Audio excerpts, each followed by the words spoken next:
Apple is going to win that game very easily.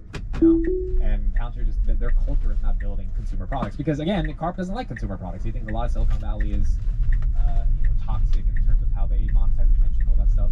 So I think it's Apple's game to win.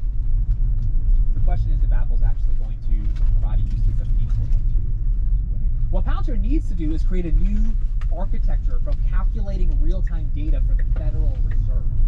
Palantir needs to get I don't know, call it a $200 million 5-year contract from the Fed to just fix the way they calculate data. I mean, what is Palantir? It's taking a lot of unstructured data and deriving insights from it at its core.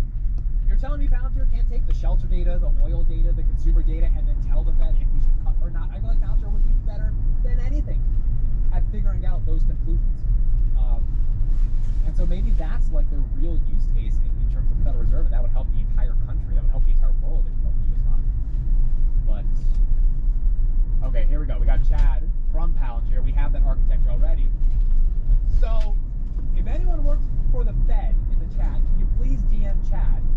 And can you please talk to your boss, Mr. J-Pow, and get him to realize that people calling people on the phone, S&P at 535, to figure out if rent is too high in the United States of America is an antiquated system to determine if we should raise rates or not. Like, it is so obvious Palantir could take millions of pieces of data that the Fed looks at, retail spending, consumer spending, ISM data, jobless claims, yada, yada, yada, put them all together, ontologize them, and then be able to give you insights that maybe aren't perfect, but are way better than what Jay Powell and his little buddies are doing in their private meetings trying to figure out if they should raise rates. I think that's a huge use case for them. And I wish Palantir, or I wish at least the Fed. Another name, thank you for the super chat. Yeah, your analysis of Palantir is correct. Very custom. They provide a custom instance created to meet your needs, from my understanding. Yeah, 100%. That's why they get compared to like consulting firms, because they're very custom, but at the end of the day, they're selling a software product that is, they help you. So that's the consulting part, but they're not really charging for the help. They're charging more so for the software itself. Here's Dan Ives on Palantir last night. So I found this. No one's probably seen this. You would have to watch this podcast.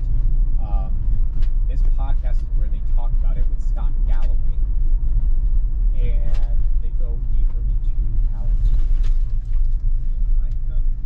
But that's when it's transitioned to government benefit into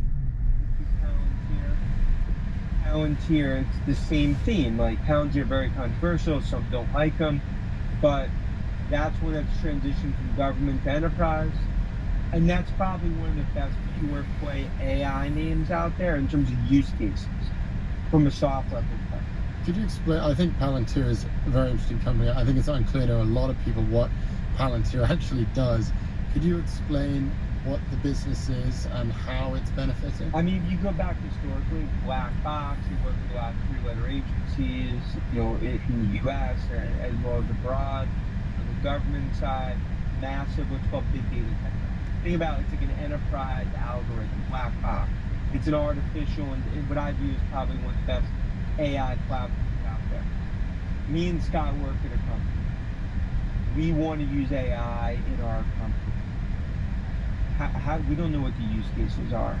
We go to Palantir, they look at our data, go into our systems, they come out and they say, these are your use cases, this is how you can use data, this is how you can actually profit. And we got Palantir earnings coming up next week. I would assume that if Palantir is the key beneficiary, then we'd better hope that we're seeing some strength on their income statement. It seems like that might be a bellwether for the AI industry as a whole. You want to see in Microsoft, you want to see in Amazon Cloud, you want to see it, of course, in NVIDIA in terms of demand, Palantir, and use cases.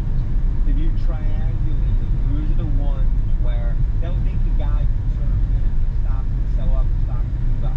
But in terms of just like taking the noise out of the system for anyone watching, following where it's at that, demand, spending. You could argue where the valuation is, but that's really what the focus should be. So there you go. Dan Ives talking about Palantir. And again, this is, love or hate Dan Ives.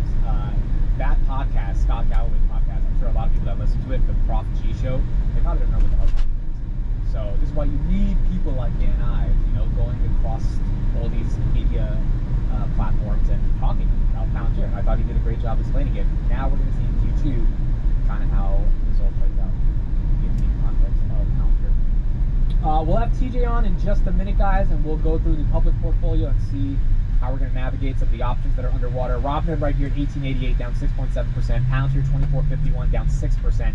S&P is recovering a little bit. It was at 533, now it's at 536, so finding potentially a little bit of a bottom. PayPal 6248, SoFi 686, SoFi is also up at 665. IWM. All right, let me get a reading from the chat. What is your current assessment of Tom Lee? What do you think is going on in Tom Lee's head? What do you think's happening?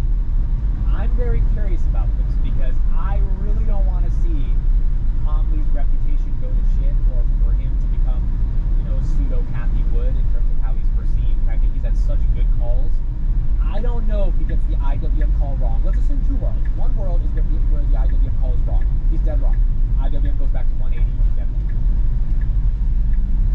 Do you think that hurts Tom Lee's overall brand? I think it smidges it a little bit, but overall, I think, look, you're not going to be perfect, right? I get things wrong. Everyone, Bill Ackman gets things wrong. Everyone gets things wrong. I don't think you can necessarily be bearish Tom Lee for that. I think the bears that hate him because he's been right for 2 years, they're going to use it as a way to hit back at him. But I don't think that means Tom Lee, you know, the brand of Tom Lee is that different. The other world is where Tom Lee is right, and IWM actually does outperform because we're not heading into a recession and we see the real rotation. It's one of those two things that happens. Either one or the other. And I'm hoping it's the other. I'm hoping it's the one where IWM rebounds. But I don't think he necessarily gets into a lot of pain if he's just wrong. What a crew. Tom Lee, a bit Bill Ackman. Was that narcissistic? Did I just put myself in the same sentence with Tom Lee and Bill Ackman? Well, Tom Lee was in my dream. Well, I did talk to him in my dream. So he liked a bunch of my tweets. So Tom Lee's mostly right. So he's not always, but that's okay. Yeah, that's how I feel. I mean, like, at the end of the day, he was right for a long time on this market. If he got the IWM call wrong, it is what it is, right? Like, small caps was a bit of a risky call to make. I still think there's a chance it outperforms. We've got to see what happens over the next month. Maybe this August volatility and September, October, this thing goes back up. But I don't think we can necessarily get mad at him for getting one call wrong, given how much. So, let's see. I guess let's see. Tom Lee's usually right because he's usually bullish. That is also true. But remember, he's bullish in a world in which people are usually bearish, right? So that's the thing I think we have to give credit for. Is that, especially the last 2 years when people were dead bearish, he just turned out to be.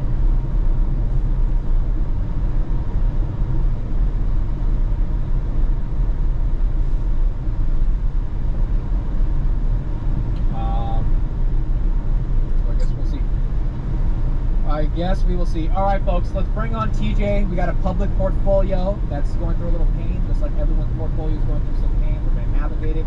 I think this is going to be a good episode because we're going to try to figure out from an option, a wheeler's perspective, hey, when things go into money, how do you deal with it? What do you do? Psychologically, what do you do? How do you think about rolling it? How do you think about getting assigned on some of these options?